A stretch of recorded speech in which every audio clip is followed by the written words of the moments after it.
Alors moi je suis David Lapartien, je suis originaire de Sarzeau dans cette belle presqu'île de Rhuys et je suis président du conseil départemental du Morbihan après avoir été pendant 3 mandats maire de la commune de Sarzeau dont je suis originaire. Et puis par ailleurs je m'occupe aussi de sport et je suis président donc de la Fédération internationale du cyclisme qui s'appelle l'Union cycliste internationale.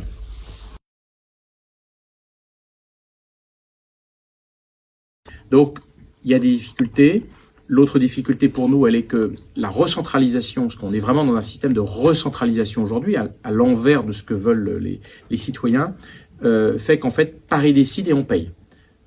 Et donc, quand voilà, le RSA est relevé de 4,5%, eh bien, pour nous, concrètement, c'est nous qui allons le payer. Sauf qu'on n'aura pas, on décide pas de la tarification, mais on paye. Donc, c'est 4 millions d'euros de plus pour nous. Donc, les difficultés, elles sont quand même budgétaires.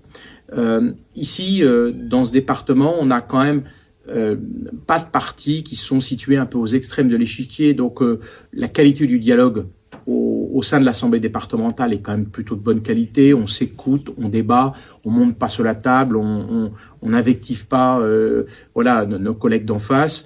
Il y a du respect. Et ça, c'est quand même une grande force. Et cette difficulté que peuvent avoir certaines régions, on ne l'a pas quand même au niveau local.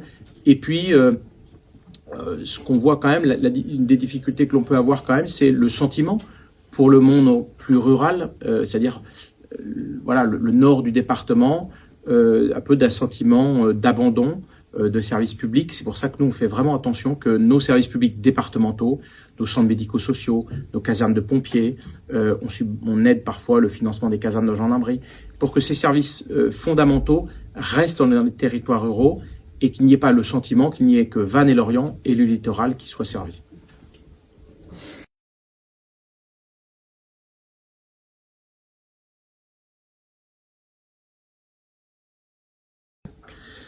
Alors, 2 questions très importantes. D'abord, je pense que le mandat de maire, c'est le mandat de maire. Il faut avoir été maire pour sentir ce sujet.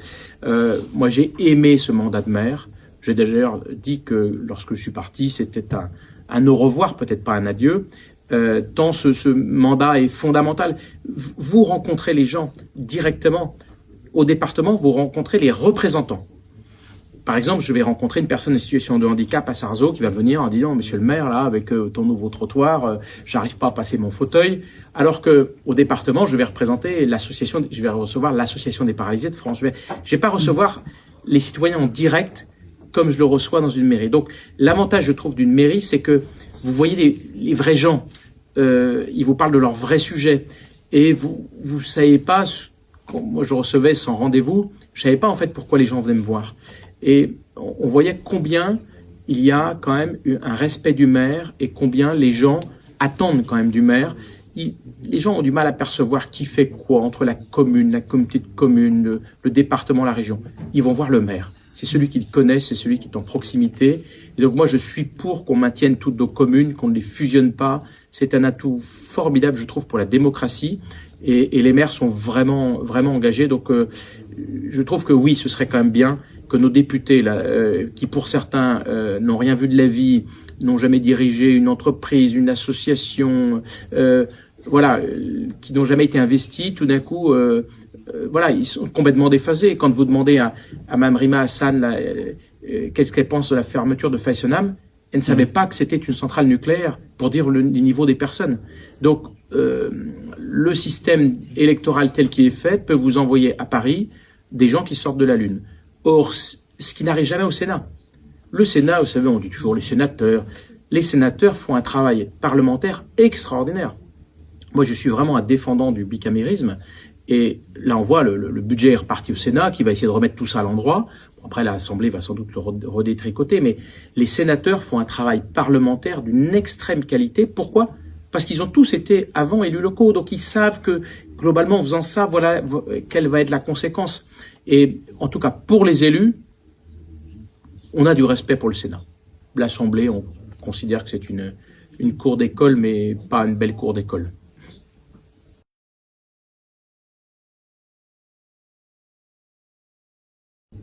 Alors naturellement, parce que le monde est un peu hors de contrôle, il y a des tensions qui arrivent partout, elles sont très très fortes. on revient dans la loi du plus fort. C'est-à-dire que l'ordre international qui est bâti quand même sur un ordre légal, sur des principes, des traités qu'on respecte, ne vaut plus grand-chose. On voit que voilà, la Russie envahit l'Ukraine, que les États-Unis s'assoient aussi sur pas mal de règles, et qu'au final, on est vraiment dans la logique de la loi du plus fort. Je suis plus fort, donc j'impose, je peux conquérir des territoires. Ce qu'on avait globalement oublié depuis la Seconde Guerre mondiale, avec en plus une dérégulation de beaucoup de choses, avec une société du numérique qui fait que globalement, voilà, ce sont surtout les GAFAM un peu américains qui dirigent ça et chinois. Et puis l'intelligence artificielle qui est vraiment une révolution dont on ne mesure pas, à mon avis, toutes les conséquences, y compris anthropologiques d'ailleurs au demeurant, font que c'est encore plus concentré quasiment que les GAFAM. Et que là, on voit que ce sont des milliards, enfin des dizaines de milliards, des centaines de milliards, voire plusieurs milliers de milliards de dollars qui sont investis. Enfin, c'est une folie quand on voit les chiffres qui sont investis. Et naturellement, pour ça, ça se concentre dans deux endroits, les États-Unis et puis la Chine d'autre part. Donc, il y a un sentiment un peu de déclassement, on va dire, de l'Union européenne sur ce sujet, qui est pourtant le plus grand marché du monde. Mais il y a de la tension, on va dire, partout. On voit de la tension. Je pourrais aussi rajouter, bien évidemment, ce qui s'est tristement passé en Israël et à Gaza, et dont certains, d'ailleurs, ont avantage à ce qui est des crises, ou en tout cas, ça leur fait leur fonds de commerce électoral en France, comme la France insoumise, d'ailleurs, au demeurant.